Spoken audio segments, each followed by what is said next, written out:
Hello, everyone. I'm Tom Beccaro, and welcome to this edition to Politics in Perspective.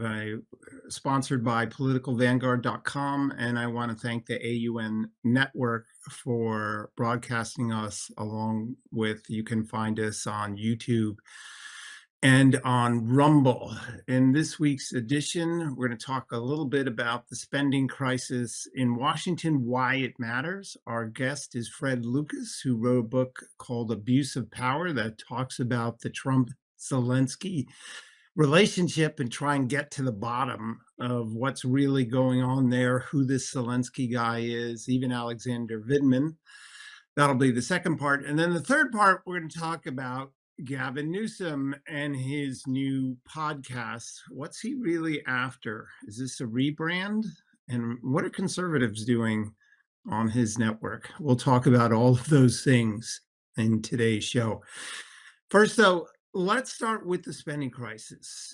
You know, the bill that the Republicans passed still keeps spending at a high level. So why does this matter? What do we really care? We have a $37 trillion deficit, national debt. We have a $2 trillion deficit. How does it impact us? Well, of course, excessive spending, huge deficits on top of these national debts is what fueled inflation. But inflation seems to have cooled. So is that the end of the story? The answer is it's not the end of the story, because the spending and the associated regulations of big government have a huge, huge impact on America. So let's get to the story about how much spending there really is. And if we can bring up that first chart,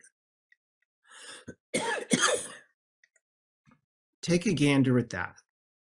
This is total spending by all the governments in the United States since the 1800s. And basically, you can see that it's pretty flatlined all the way into you get to World War II in 1940, and you can see it tick up. But spending in 1800, or about the period of time that John Adams and Thomas Jefferson were president, was what, and this is all the governments, local, state, city, county, all the way to the White House, was about 2% of the economy in 1800. But it's not that way anymore. And as you can see, we get to the 1960s, it starts to tick up with the Great Society. And then you get into this period of dramatic growth in spending. This is total dollars spent. This does not adjust for inflation. And there's a reason why I do it this way, because it's this spending that's leading to inflation. So why should we let the politicians and inflation off the hook by saying, well, it's not really that high because of inflation? Yes, but you caused inflation. So that is harming people. So this is without that. What you'll notice is starting in the 1970s is where this precipitous climb starts. What happened in the 1970s? Television. Why does television matter? Well, it matters because people saw in real time inequities in life, catastrophes, things that go wrong. And of course, there's never been a time where there wasn't a politician who saw something he or she didn't like and created a program to deal with it. And so television in our homes accelerated what you see here. And then, of course, you have to go with the equation, the math equation of politics, which is that power is defined or equals ability to hand out money. Money equals power. And that's why so many in Washington, that's one of the reasons so many in Washington are fighting any spending cuts whatsoever, because that's their power. The ability to give out money is their power. And you can see in the last 5 or 6 years why it goes so high. This chart doesn't actually end at 2020. You see 2020 is close to the end, but this goes all the way through the end of 2024. And you see the huge spikes in the last 3 or 4 years. Some of that is to deal with COVID. Some of it has to go with the fact that the Biden administration refused to reduce spending, even though the COVID crisis had passed. And so, this huge spike, this huge amount of money, which has led to $2 trillion deficits, as I said, is a significant cause of inflation. But that's not all. It also has effect on your life as it relates to your standard of living. How does it do that? Well, if we can go to our second chart, you will see this, and I'll put this up, and you'll be able to take a look at these things. Now, this chart may look a little wonky to you, but it's really easy to understand. This is annual growth of real GDP in America, the growth of the economy in America. And this chart shows, once you get past the rocky period on the left, what this chart shows is where America was in the 1950s to today. And you see that downward trend line. Now, there are 10 points that in red that I have marked, okay? What are those 10 points? Those are the 10 times since the 1950s we've had these periods of strong economic growth in excess of 5%. 9 of them were Reagan and before. The last one was under Biden, but we know that was during a period of really high inflation and huge government spending, which resulted in the inflation. 9, why were so many back then and so few now? And the answer is the weight of government, the weight of government taxes, the weight of government spending, the weight of the national debt, and of course, the weight of regulations. And what we have found is in the last 70 years, as you look at this chart, America's economic growth rate has dropped from the 4 to 5% range into the 2% range. It's cut in half. Well, that's a huge, huge figure. That means that the economy, if we had just stuck to where we were in the 1980s, would literally be double the size it is today, if not greater. Why does that matter? Well, for one thing, it would kick off more revenues, and although politicians would have spent it, there's no reason why we should have a deficit at all, and we could be paying down the national debt. But it also means that you could have been a lot richer. All of us could have been a lot richer if we kept at that 4 to 5 range. And we've got to get back to that. How do you get back to the 4 to 5% range? And that's what Secretary of the Treasury Scott Bessent has talked about, and why it is so important. It's why what Art Laffer's talked about. It's what Reagan talked about it. You have to unleash the private sector by limiting the amount of pressure that the burden on that government places on it. Think of the American economy as a pack mule walking up a hill. They're incredibly sturdy and they press forward. But if you put too much weight on them, literally they slow down. The heavier the packs on their back, the harder it is for them to get up the hill. Every once in a while, a wise person comes along and they take off those packs and the animal proceeds at a faster clip. Well, that's the American economy. Every so often, too often, and certainly the last 50, we have put way, way too much weight on them. And why do we do that? All of these government programs that you see. The government programs, the taxes, the regulations are those heavy packs on the back of the American economy. Wise people have come along, like Reagan, Bush 43 cut taxes, not enough regulations, but he cut taxes.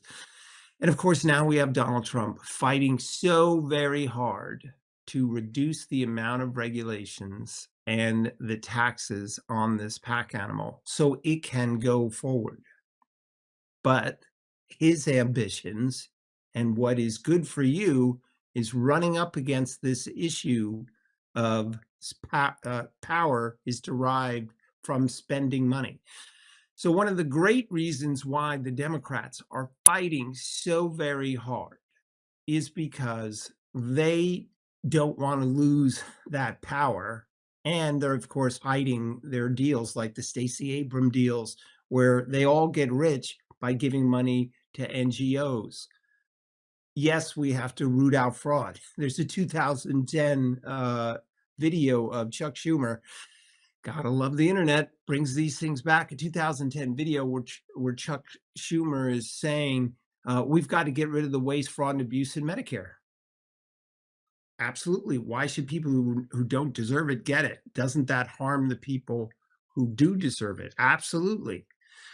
But the biggest threat, and this will be how we wind up this first segment, by far, the biggest threat to Social Security and Medicare is a 2% growth rate. Because at that level, we will not be able to fund these past 2020, 35. Social Security already has a $100 billion year by year deficit. It's supposed to go up to 330 by 2035, 330 billion. Yes, we have to get those committing fraud on Social Security. We've got to get them out of the system. But by far, the biggest issue is that we have self-imposed, created this 2% growth rate, and we have to return it to 3 and 4%. It can be done. Argentina cut 30% of its government budget, and now it's a 7% growth rate. 7%. It isn't this magical formula. It is a formula of taking the economic burdens off the economy and returning us to a 12%, I'm sorry, to a 3 to 4 to 5% growth rate on a consistent basis. And it can be done.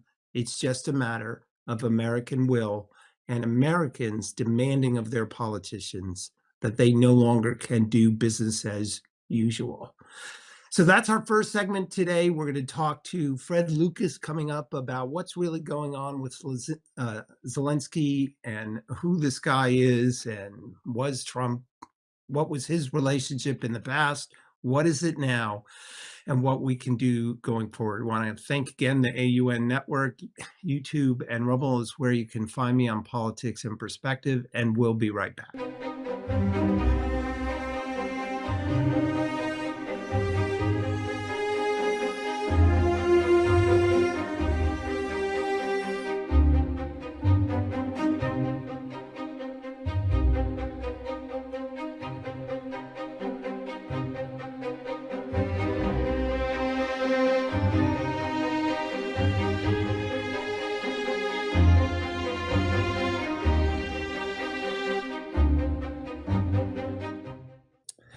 Welcome back, everyone, to Politics in Perspective. I'm Tom Del Beccaro. We have a special pre-record interview with a guest who knows a thing or two about the players in Ukraine and, of course, as it relates to President Trump. I think it's important to understand, if you're a general, you want to understand the battlefield. If you're a political junkie, you should understand the political battlefield that surrounds this. So I'd like to welcome our guest, Fred Lucas. He's the chief correspondent and manager of investigating reporting project for the Daily Signal. He's got two important books out there. One is The Myth of Voter Suppression. You can see that on the screen, The Left's Assault on Clean Elections, and of course, Abuse of Power, which details the early Trump-Zelensky relationship and as that relates to the Ukraine.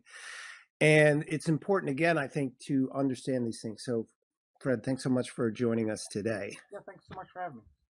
So first, explain to us a little bit about how you got into this subject matter with regard to Ukraine, Trump, and Zelensky. What was your motivating factor?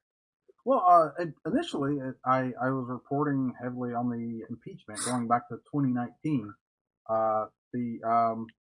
I think perhaps maybe the irony of this is that you have two really what are going to be viewed as historic conversations between President Trump and President Zelensky, and that you had this what actually was a fairly cordial phone call in 2019. May not have been a perfect phone call, as the president said, but was a pretty cordial phone call. If you look at the transcript, they got along well, and it was actually in that call, in the context of that call, Zelensky who first brought up Rudy Giuliani in the context of looking into Hunter Biden and Burisma issues, and then Trump, of course, once Zelensky brought up, Trump took off from there talking about the issues. But um, you I think you contrast that. A cordial phone call was spun into a scandal, something negative, and then that turned into an impeachment.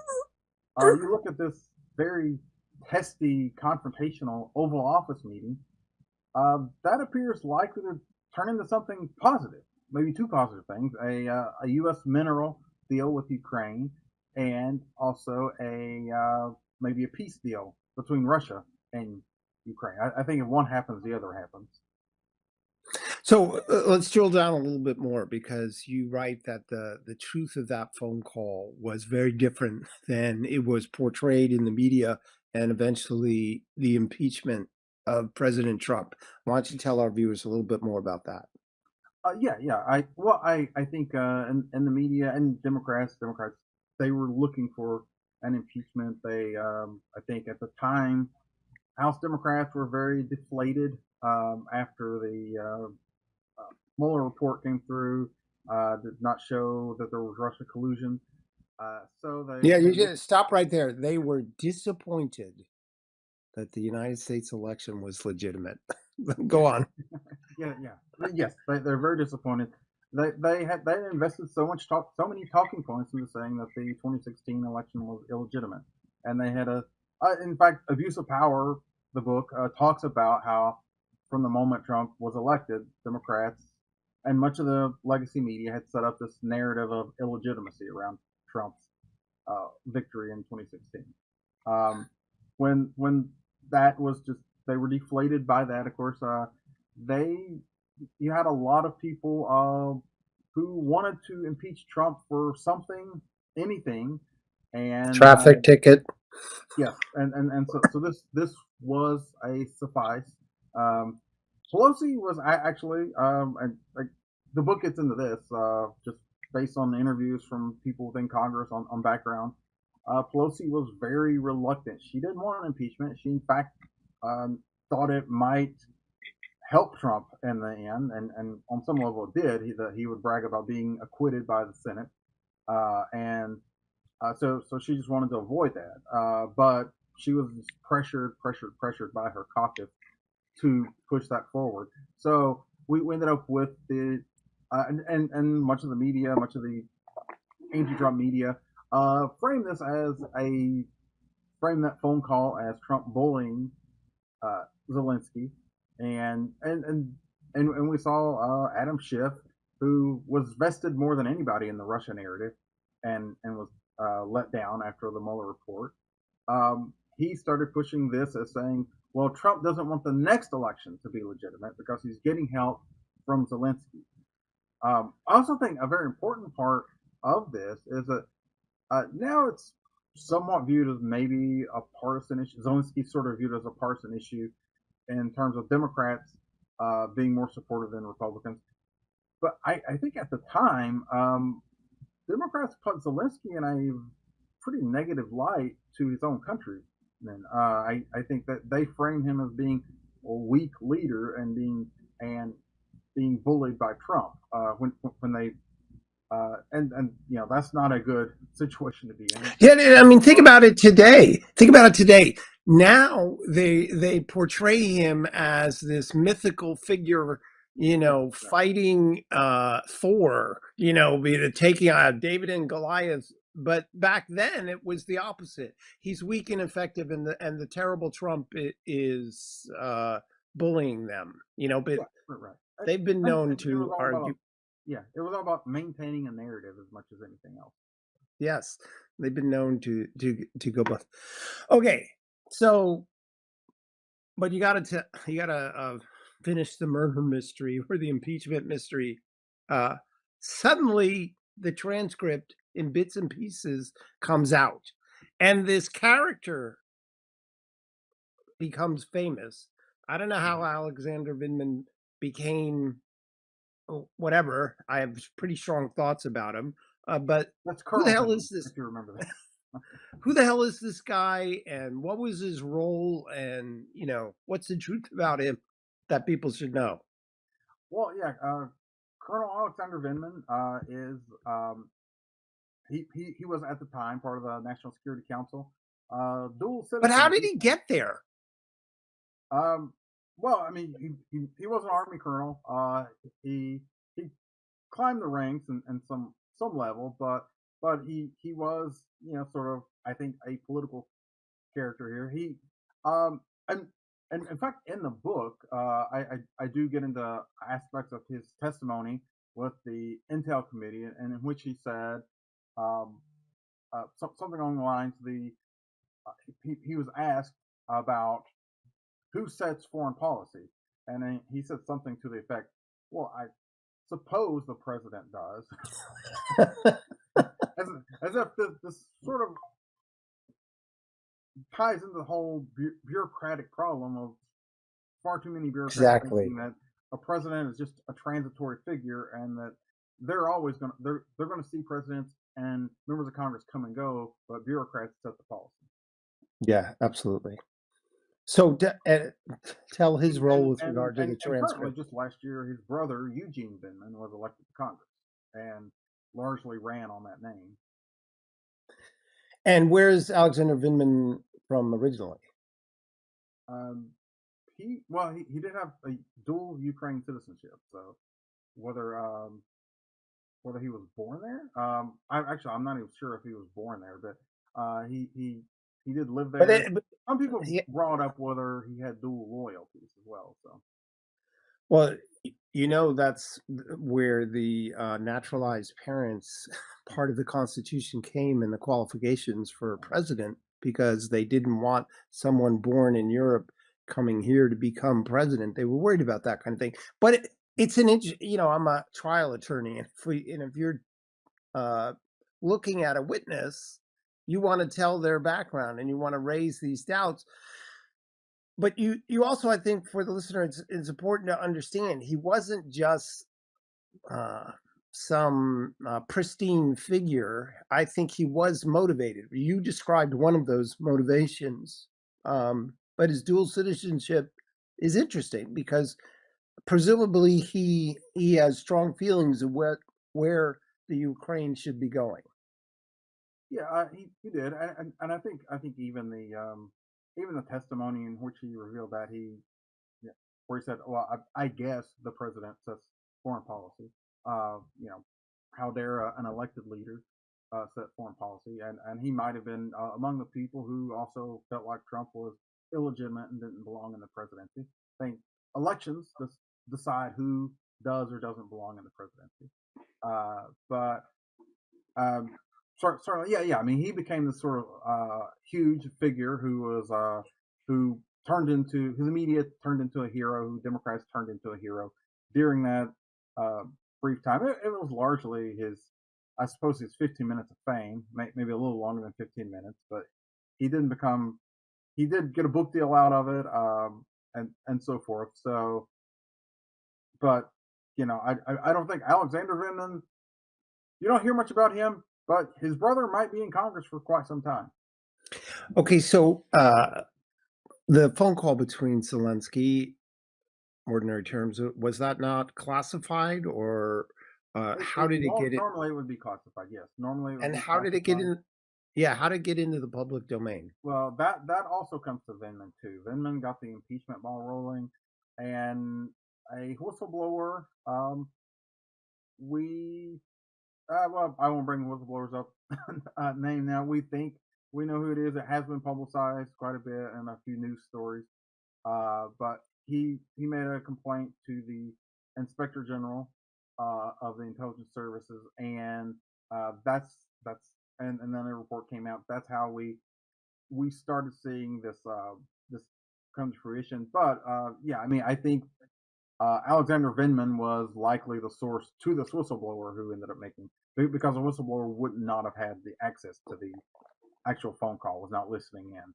The transcript came out because it was impeachment, and uh, I know that there were, just from people I interviewed for the book, Abuse of Power. There were a lot of people who, once they saw the transcript, thought, "Oh well, I guess we're not going to get much out of that." But you'd had enough people who were very determined. You had uh, Adam Schiff, who we know who had ambitions to run for the U.S. Senate, so he probably thought that leading an impeachment against Trump was going to be helpful on that front. So enough Democrats were determined.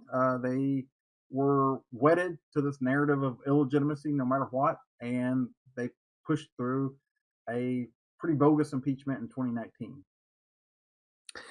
Okay, let's move off of him and get back on Zelensky. I'm sure you have some thoughts about him. He was actually a comedian, um, and he gets elected. They're not having elections. He suspended them, right? Which no Democrat or MSNBC ever seems to talk about that I could tell. But what is your assessment of him and the last 6 years of his life, which have been rather remarkable? Yeah, he his election. I remember when he was elected. Sorry. Oh, that's yeah. I remember when he was elected, there were a lot of people who, interestingly, made a parallel to Trump. That this big TV personality was now the president of Ukraine, and he ran because he ran challenging what he figured, what he said was the, the corruption and the establishment uh, in in the Ukrainian government. So there were some sort of some similarities between him and Trump uh, in their elections. They ran against the establishment. They were big celebrities, uh, and then sort of the confrontation came out of that. I think perhaps it's their relationship was unnecessarily strained because of the bogus impeachment that did happen, which was not really so much Zelensky's fault, but Trump might identify him with that. But yeah, Zelensky, he was, I think he made a major miscalculation, misjudgment as far as his behavior in that Oval Office meeting with Trump. That did did not advance his cause. He did. They seem to have patched things up now, which is positive. As I do think it is unfortunate though that right now Ukraine's not having elections. Um, the U.S. United States had elections during the Civil War. Um, Yes. Abraham Lincoln stood for reelection. FDR stood for reelection during World War II. So um, I I mean I think at the same point you might also ask Russia's not when is Russia going to have a legitimate election Yeah. where someone other than Putin can win? So I guess to be fair, you might want to bring that point up. But yeah, certainly, I would feel better if Ukraine were also having elections, just the same way that the United States did during major conflict. Yeah. So think about it. Ukraine does not have a virginal history when it comes to politics, and there's always these discussions of corruption, right? Isn't that where Biden's sitting talking about that and him strong arming them? And then this Zelensky comes along. Ukraine is uh, situated at a crossroads, right? Politically, geographically, economically, for the world. It's a very important country, but it it has a difficult past, and the United States can't just hang out with people who go to confession. You have to deal in the real world, as Helmut Kohl talked about, realpolitik. So, uh, so it's not just a situation where yes, Putin's wrong, Putin's bad. He should be, and the country should be punished. And we're not in favor of them coming across the border, but the issue is how do we deal with it at this point? So, do you see Zelensky, given his past, able to transcend? I mean, first of all, is he a good commander in chief, and can he transcend the difficulties we just saw? Was I I mean, he was. This was obviously a test. He was. Um, I mean, so Ukraine did has battled this pretty bravely for a few years. I mean, most people, the United States, actually did not anticipate that Ukraine would last this long. I think importantly, and it is worth keeping in mind, and Zelensky has brought this up, which probably correctly, uh, that Russia has broken previous ceasefires and with Ukraine. You can go back to the 1994 Budapest memorandum, in which Ukraine, post Cold War, gave up their nukes on this basic um, security agreement from the U.S. and some other Western countries that there wouldn't be an invasion from Russia. But at the same time, I think you have to also look at the fact, as you were saying, this is not certainly not a pristine country. Ukraine was pretty much affiliated, associated, and most of the international community thought of them as this country of a bunch of corrupt oligarchs, and certainly uh, by far the lesser two evils with Russia, I think. But yeah, certainly it's not been thought of as this like great model of democracy, and that's part of again that's part of what Zelensky ran against when he ran for president as this anti-establishment figure, sort of like Trump when he ran against the swamp in Washington. But part of Ukraine, I think you have to also look at very recent history. My book, The Abuse of Power, actually gets into a decent amount of Ukraine, U.S., and Russia history and how it reached this point. But um, recent history uh, with Vladimir Putin uh, under Trump, and I'm talking about the first term Trump, is that's the only president where Vladimir Putin did not invade another country. He invaded Yeah, Georgia under George W. Bush. Um, when Obama was president, Putin invaded Ukraine, went after Crimea. That and then Obama decided to give him blankets. When Trump came in, he gave lethal weapons to Ukraine, and you didn't see further invasions from Russia. Biden came into office, and Vladimir Putin saw an opportunity with a guy like Biden, particularly after Afghanistan, and he made his move. I think Trump is correct. Uh, Trump known for being braggadocious, of course, sometimes, but I think he is correct when he says that never would have happened if he were president. I'm quite sure it wouldn't. It didn't one for one example, but um, so I think there is a decent chance of a peace deal now. It's probably going to involve uh, an exit ramp for Putin where he can save face during all this, and that might mean some of the territory that he keeps, some of the territory in which decent number of the Ukraine population already identifies themselves more with Russia than Ukraine. So definitely. I do think there's going to be a horse trading here. They will vilify Trump for it, but 10 years from now, if the United States signs this mineral deal and has people on the ground and creates that buffer, I think it's possible that historians will look back at that as a good development. But I'm sure MSNBC and CNN will no doubt in call, that. yeah, call him a traitor. Um, Um, California is just there was an initiative passed, I'm sorry, submitted for voter ID in California. As you know, California has this ludicrous system of 30 days. They mail out all the ballots. The ballots can land a week after the election, and if a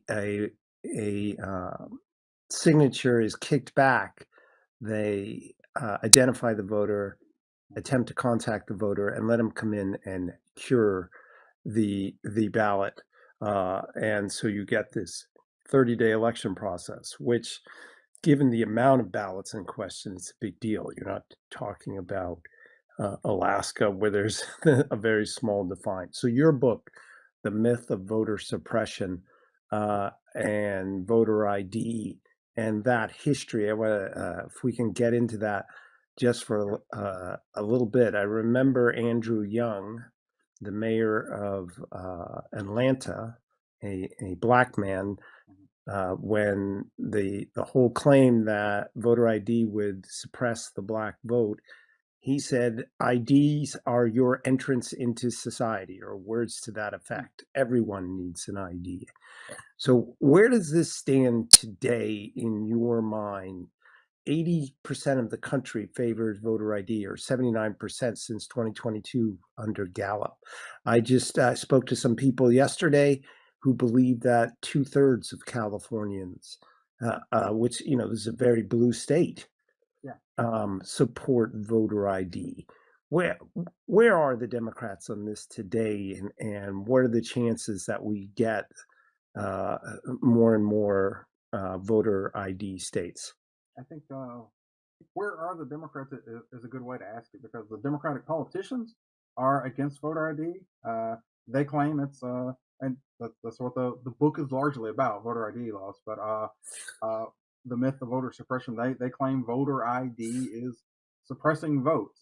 They try to say it's Jim Crow 2.0, and um, they're out there saying that. The politicians are saying that, but you actually survey Democratic voters, and uh, it's about 60% of Democratic voters, and it's about probably 60-70% of Black voters who say, yeah, voter ID makes sense. So it's, I mean, that's sort of the disconnect among politicians. They're Democrats feel like voter ID might, in some way, hurt them, uh, and perhaps historically Democrats have uh, benefited more from voter fraud in the past. Uh, I, And voter I think it would be suppression. revolutionary for California, maybe the bluest state in the world, to pass voter ID. Yeah, but voter suppression. You look in my book, The Divided Era. You voter suppression in the Reconstruction period was dramatic, Yeah, right? that was The real original, voter suppression. That was horrible. yeah, and yet, of course, they accuse Republicans of that today. But have not the facts borne out that these laws related to voter ID, the voting numbers, they continue to rise? Yeah. There is just no evidence that of actual. I mean, shouldn't suppression be judged by the percentage who vote? Yes. Yeah. I can consistently since it's really 2010 when voter ID laws really caught on. You saw a consistent increase. Every state that passed voter ID, um, you've seen an increase in voter turnout. A lot of people believe that that's because uh, once there's greater trust in elections, so people are more likely to vote. Um, at a very minimum, it's not keeping anyone from voting. And that's a big problem with Democrats. They've been claiming that there would be this mass voter suppression uh, from voter IDs and other issues, such as keeping the voter rolls clean from the names of dead people and so forth. They haven't been able to come up with a plaintiff on this, or an individual case. They turned in some cases to disparate impact studies that say such and such policy would affect one group more so than another group. But thus far, they've not been able to turn up an actual case where someone who is eligible to vote went to vote, tried to get their vote counted, and was turned away, or their vote was not counted. Yeah. So And yeah, the next issue related to this, I am for paper ballots. If Elon Musk says there's a security risk, I'm suggesting he knows a little bit more about tech than I do, or just about anyone else.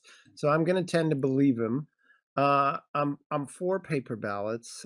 Then there's this issue of when do you get to vote? Recently, the vice president came out for a national holiday, elect of an election day, but the goal there is to create an election day period that's much shorter.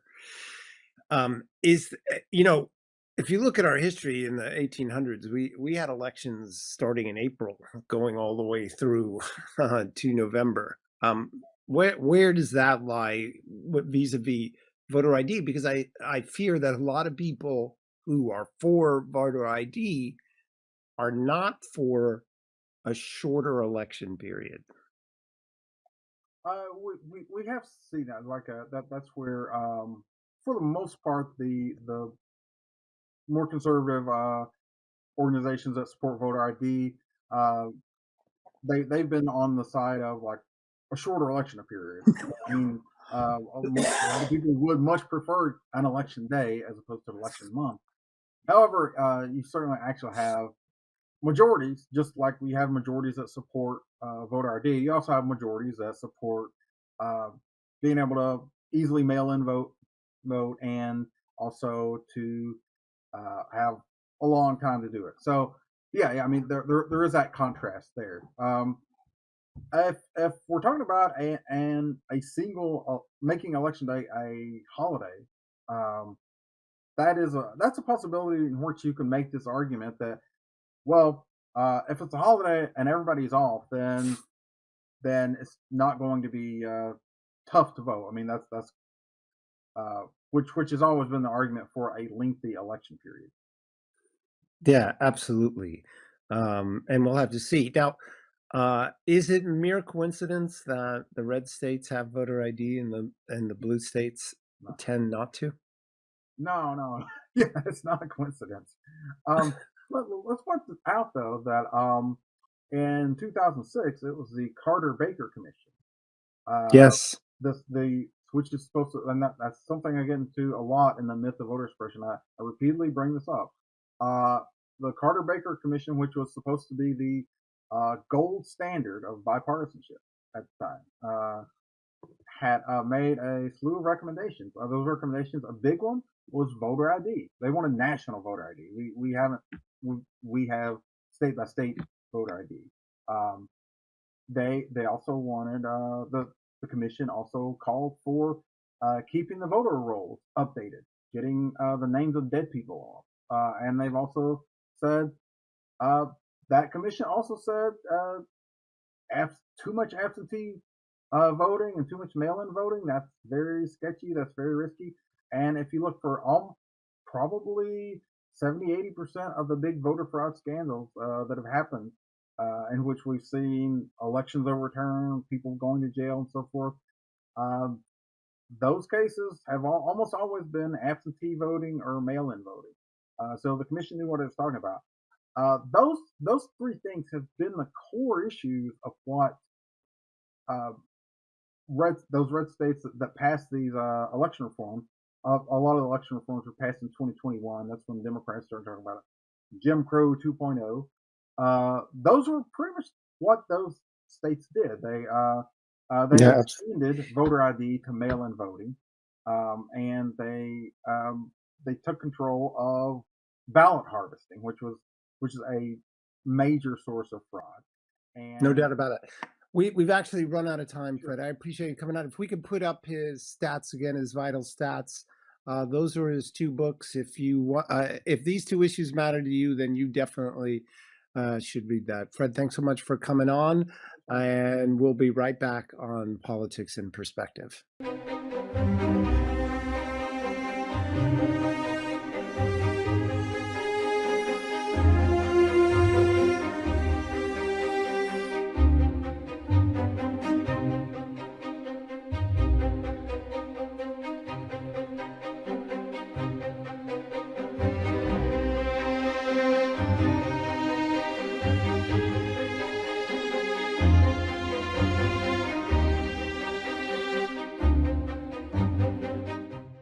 Welcome back to Politics in Perspective. In our first segment, I talked about the problem with the amount of spending by the American governments, everything from the city council all the way to through Congress at the federal level, the White House. And it also lends itself to certain absurdities, like the fact that billions of dollars, billions, go to very rich Ivy League schools. Now, I don't know about you, but most people don't attend these schools. I certainly didn't. I went to UC Berkeley. That's a state school. Yeah, crazy that I wound up at Berkeley, but I stayed conservative throughout the process because I had actually read a history book. But returning to these Ivy League institutions that are get billions of American dollars, but that seems insane when you look at this next tweet of mine, along with the tweet of my friend Elizabeth McDonald's, who is a Fox Business host. She says the 11 Ivy League universities sit on a combined 282.7 billion in endowments. Okay, let's just let that burn into your eyes. These schools are sitting on almost 300 billion. What's an endowment? It's their investment fund. That money has been given to them. Very smart money managers have increased the value of that through their investments. But the reality is they have almost $300 billion. So ask yourself, why on earth is your tax dollars, any of them, are they going to these universities? These universities have enough money in their endowments to pay for the tuition of their students for as long as the eye can see. They would never again need money unless their investments completely collapsed. But if we're going to get spending under control, and that ridiculous chart I showed you, maybe we could bring that chart up again, that ridiculous chart that we're facing, this is a place where it needs to occur. We need to stop giving billions to those with hundreds of billions. And so when you hear people complain that people are going to be hurt by cuts in the federal budget, keep stuff like this in mind because they have billions and there's no way we should continue to spend billions on them because that leads to inflation and hurts the little guy, and the little guy really doesn't go to those Ivy League schools. Now let's talk about one of my favorite subjects, sarcasm, which is Gavin Newsom. Now, Gavin Newsom is in the process of rebranding himself to the American public. He's got a horrific record in politics. We know this. Think about California. California had that crisis, the wildfire crisis. That happens every year. Over 954,000 acres burn on average. It will sadly happen again next year. Now, he has adjusted his policy a little bit. He's declared an emergency, but what took him, remember, he was the lieutenant governor for 8 years. He's been governor for 6 years. What took him 14 years to push this particular issue when these fires have been burning at that 954,000 acre rate for 25 years? So what took him so long? I don't know. Well, I do know because he was kowtowing to climate change theory and saying that that's what's causing it. Okay, if that's what's causing it, you still need a contingent fund to deal with what you say are the results of that. California's ground zero to the insurance crisis. Car insurance rates doubled. The home insurance is in a free fall. Homes, a lot of them in that LA fire area, they had no insurance whatsoever, which means they lost everything. And now they're looking for a bailout. Speaking of bailouts, Medicaid is 3.4 billion underwater in California. So Gavin Newsom this week did what? Gavin Newsom asked for the federal government to bail out Medicaid and provide a loan. Now, the last time he did something similar to this was during COVID, and he borrowed money for unemployment from the federal government, supposed to pay it back, never did. So, you know who's paying it back now? You are. Well, small businesses are first in line to pay it back, and their employee payroll taxes magically rose, and they didn't even know about this. They literally just saw it in their uh, their records that came to them, their taxes that were imposed by the state. So out of the blue, they saw this. So all these problems, we can go on. Crime, that Gavin Newsom is not even responsive. Prop 36, which ratcheted up the penalties for all these retail thefts, but he refuses, and his party refuses to fund it. So nothing's really changing yet, right?